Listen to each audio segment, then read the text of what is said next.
We now want to talk about transitions. A transition is going to allow us to go from one clip to another and have some sort of action as it goes from one clip to another. Now we remember that transitions are here on the left. I can click that in my Tools panel, or I can use the T key to get to transitions. Why would I use a transition? Well, remember we had this intro video here where it was the triangles, and if I play this, it plays these triangles and then just jumps right to me. And that's kind of a harsh jump. And so instead of that quick jump, I want to change that. I want to have it be a little bit more subtle as it goes from one to the other. So what I'll do is I will go to transitions and I'll grab the fade transition and I'll drag it down. Now notice as I'm dragging, it's showing me with yellow highlights where I can put this transition. It's saying I could fade in my clip. I could fade from this clip into the next, or between these two clips, or these two clips, or these two, or these two, or at the end of this one, or at the beginning of this one.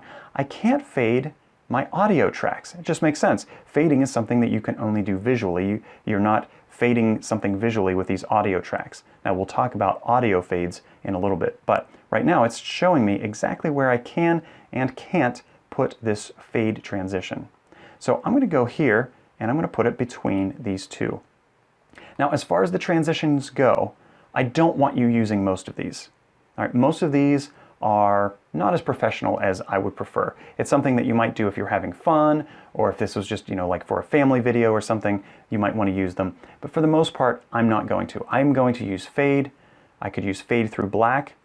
I like slide left and slide right. Both of those are professional enough. But whatever transitions you want to use, try and use them and just be consistent with them. So what you don't want to do is say, well, I'll do a fade this time, and then a circle stretch the next time, and then a fold the next time, and then a page turn the next time. Notice also how I leave my mouse over top of these so I can get an idea of what it is. So if I wasn't sure what fade through black means, it goes from one to the other with black in the middle. Or if I wanted to see what slide left looks like, oh, I see, okay, everything slides off to the left. So I get a preview by letting my mouse rest over top of one of those transitions. Now, it's tough to see what's going on here, so I'm going to zoom in because I want to edit this transition. So here I am, I have the triangles and dots, I have my face here, and then I see that this thing here is showing me the transition.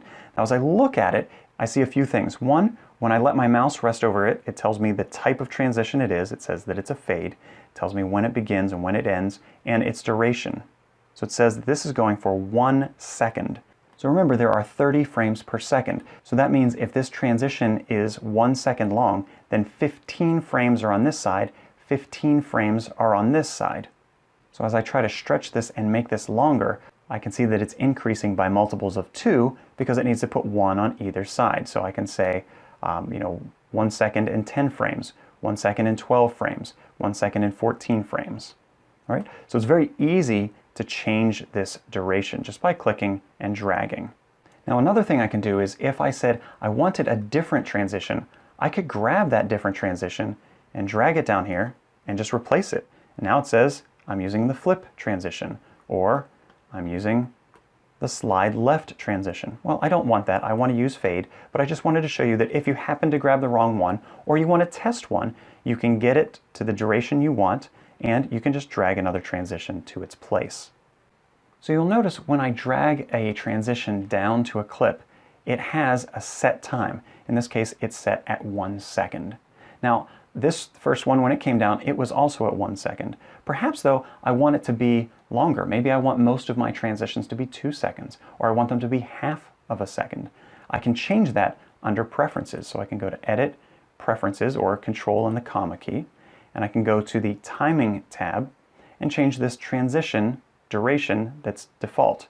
So I can say, well, instead of 1 second, let me make it 0.5 and click OK. Now, I can delete this transition, so I'll just click on it once. Now I can go back to the top and drag a new transition down, and now when I look at it, I see, okay, yep, it's a duration of, and it says 15 frames, which is half of a second. And I just want to preview this transition as I'm going. So as I look at this, I can see that as it's transitioning, it's fading from these dots and triangles here into my face slowly, and then more of me and less of the triangles as I go through. So what it's doing is it's capturing, it's understanding that it wants part of my video and part of the other video. So let's look at these options. I'm going to right-click this transition, and I see there's an option here to use trimmed content in the transition. And what that means is, if I were to remove this transition, and I'm going to take my clip and I'm going to move it up here. What I did was I took out the first part of this video. Do you remember that? So over here, in this first part of the video, I cut it out because I was looking off to the side. And so that part was trimmed out. And so what this is saying is, when I drag this down, do you want to use that trimmed time? So if I go and make this a ridiculous amount of time, and look at this, when it starts to do the transition, it sees that I'm over here not looking at the camera at all. And maybe I don't want to use that trimmed content.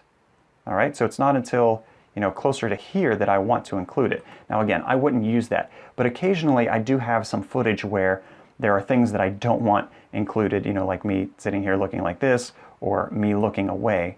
I don't want those things to be included in the transition. And so for that, what I'll do is I will right-click and I will choose to not use the trimmed content in the transition. So now instead, my face is frozen at whatever this first frame is. So you can see no matter where I am on this timeline, it's still just my face. And similarly on the other side, it's just those white dots and white triangles. Okay, it's not using anything that's on either side. So, like I said, there will be times where you trim out some things that you don't want in, and you add the transition, and then you see them again, and you say, oh, I took those out, I didn't want those. The way to fix that is right-click and uncheck Use Trimmed Content in the transition. Another thing to notice is when I'm dragging that transition down and I get it close to this area, I can see that it will show me, it will fade from this track into the next, or just the beginning of this track. Or if I go to the middle, I can get both a fade at the beginning of the track and at the end of the track. If I go further to the right, it will just be between these two tracks and not at the beginning. And if I continue over, it'll be at the beginning and the end of this track. Continue over, just here. So notice that you have a few options, and it depends on where you let go of your mouse where that effect will be applied.